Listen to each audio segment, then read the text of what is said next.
Hi! Today we're going to learn about archaeology. What is archaeology?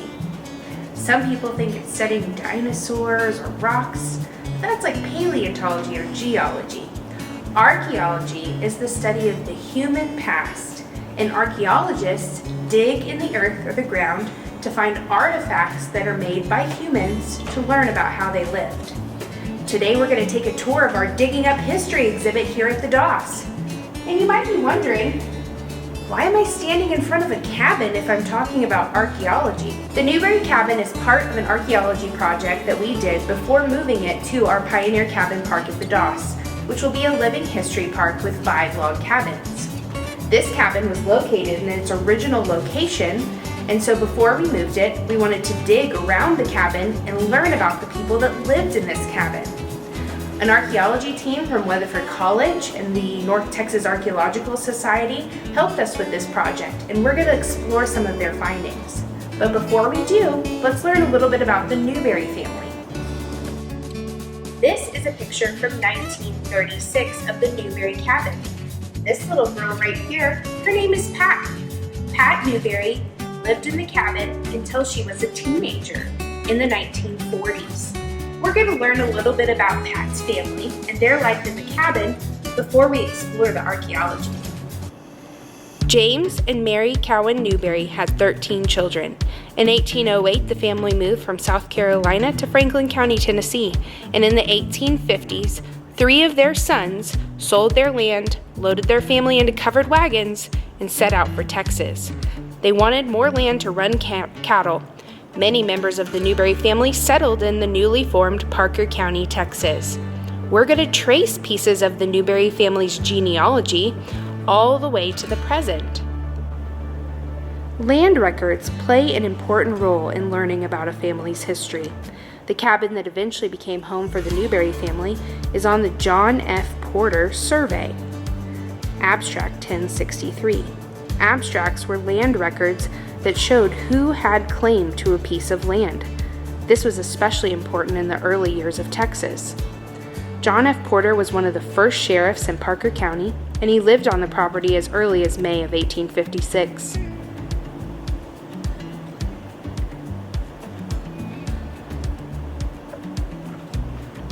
Genealogy and land records also help us learn that Sam P. Newberry purchased the cabin in 1873. This is a picture of Sam Newberry and his family in 1896. Some of the artifacts we found around the cabin probably belong to some of Sam P. Newberry's family and his children. Remember Pat Newberry, the little girl on the horse in 1936? This is Pat Newberry just a few years ago. She came out to help the archaeologists learn more about her life in the cabin. She helped them learn where the outhouse was, where the garden was, where they would do their laundry, what their life was like. They didn't have running water. She lived in a one-room cabin with her parents and her grandmother. She talked about how the cabin didn't have any electricity, and one pipe ran into the back of the kitchen. The only heat was the fireplace and the stove. All washing and bathing was done in a wash basin using water that had been heated on the stove. The main room of the cabin, which still exists today, was used as a living room and bedroom for Pat's parents. Pat's family lived in the cabin until 1948. And to the best of our knowledge, Pat's family was the last family to live in the cabin. When archaeologists excavate a site, they set up what's called units. Units for this excavation were 2 meter by 2 meter squares that they would mark and label. This is a sampling of artifacts from just Unit A. They include things like glass, pottery, buttons, bullets, and other unique items.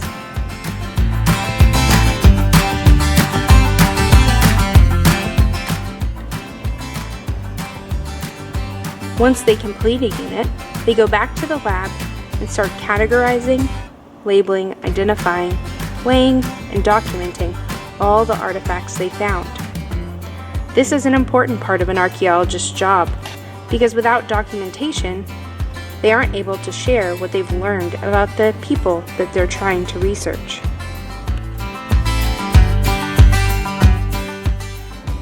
Sam P. Newberry had a daughter who would have been a young child in the late 1800s, early 1900s. Some of the artifacts we found give us clues as to how she would have played or some of the toys she would have had. Let's take a look.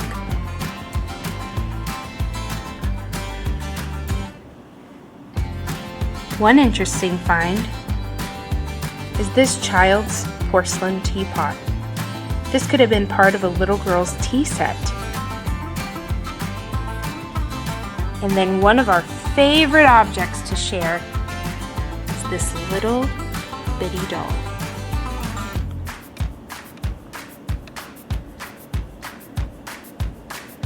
Do you know what kind of doll that is? It's a frozen Charlotte doll. No, not Anna and Elsa Frozen. Frozen Charlotte. This was a little doll based on a Victorian poem about a little girl who went out in the cold after her mother told her to put on a coat, and she froze to death. And the poem was written to warn children to always listen to their parents, and these little porcelain dolls were made to remind children that if they don't listen to their parents, there could be severe consequences. We also found a large concentration of buttons and things that belong to clothing items. This is an old Kentucky overall button, which would have been used between 1904 and 1950. About the same time we know that pioneers lived in the Newberry County. County is known for its peaches. I guess our pioneers like to eat peaches too, because we found these peach pits buried in Uniday. See how it says level 1 and level 2?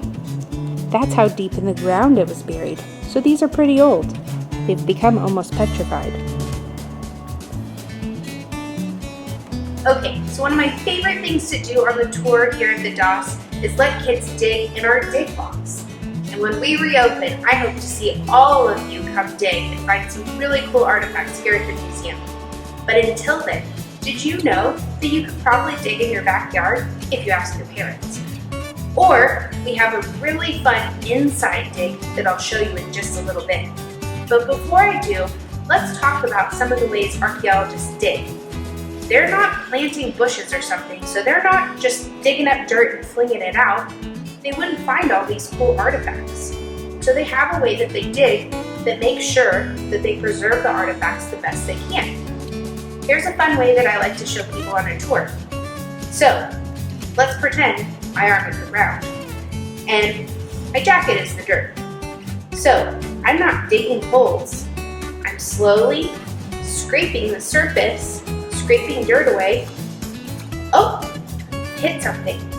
Now, I'm not going to keep digging because I don't want to break what's underneath the dirt, because it could be something that goes pretty deep, and if I keep digging, I might knock it off.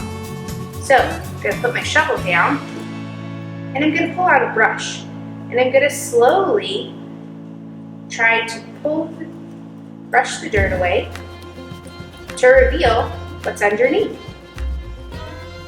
Then, as I brush the dirt away, I'm able to see the object and figure out if I need to dig around it or if I can brush it off and remove it to document it. So archaeologists are very careful because once you dig, you can't put it back the way you found it.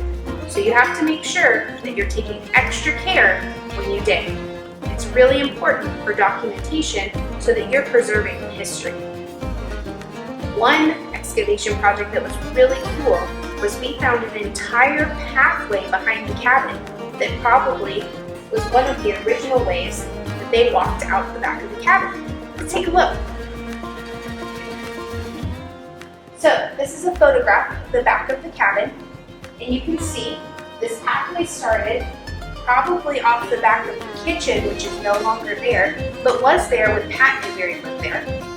And these stones came off the back, and they were buried about 6 to 8 inches under the dirt, so it had been completely covered with dirt over time. But we were able to excavate it all and move it to the museum, and eventually It'll be moved with the cabin to the park. I'll show you some aerial views of this path though.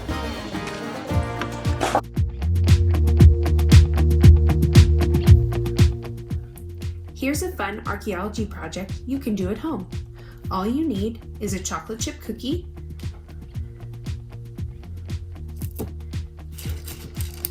and a couple of toothpicks. You can really use anything. You could use a fork, chopsticks, really whatever you have around the house.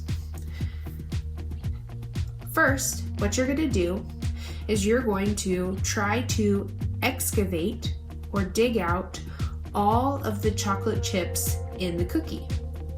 But while you're doing that, you also are going to record your findings. So on this grid at the bottom, you're going to draw your cookie. My cookie's a little big. I'm going to give it a draw. And then I'm going to look and see where I think I see some chocolate chips. Like I think I see one right here.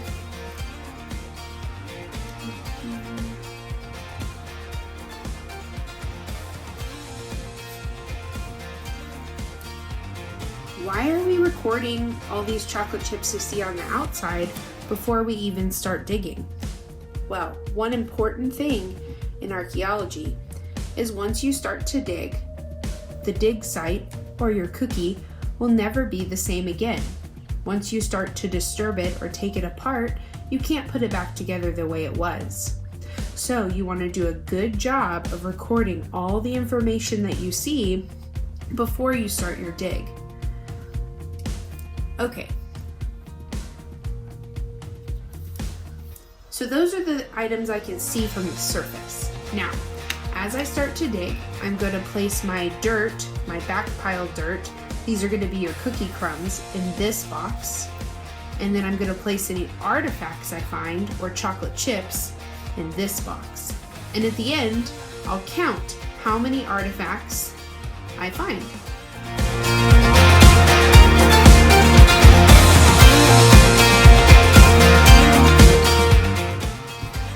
Now that I've taken all the chocolate chips out of my cookie, and I've added some where I found them underneath the cookie that I didn't see at the beginning, I'm going to count my chocolate chips or chocolate chip pieces. Some of them, when I was trying to get them out with the toothpick, got broken. That also happens in archaeology. Sometimes you can't get the whole object out because of the way it's in the ground. You have to be as careful as you can, but you want to still keep all of the pieces. So I'm going to count all these pieces up and then see how many I found. 23 chocolate chips or big chocolate chip pieces. That's pretty cool. How many pieces did you find in your cookie? Did you have fun excavating? We hope so. Maybe you can even try to dig in your backyard. Just remember, ask your parents first. Thank you for joining us today. We hope you learned a little bit about archaeology. We can't wait for you to be able to come visit the museum and explore all these fun artifacts in person. Also, don't forget to take pictures of your cookie excavation, #DosKidsAtHome. If you have any questions about archaeology, shoot us a message or leave a comment. We'd be happy to help answer them. Have a great day!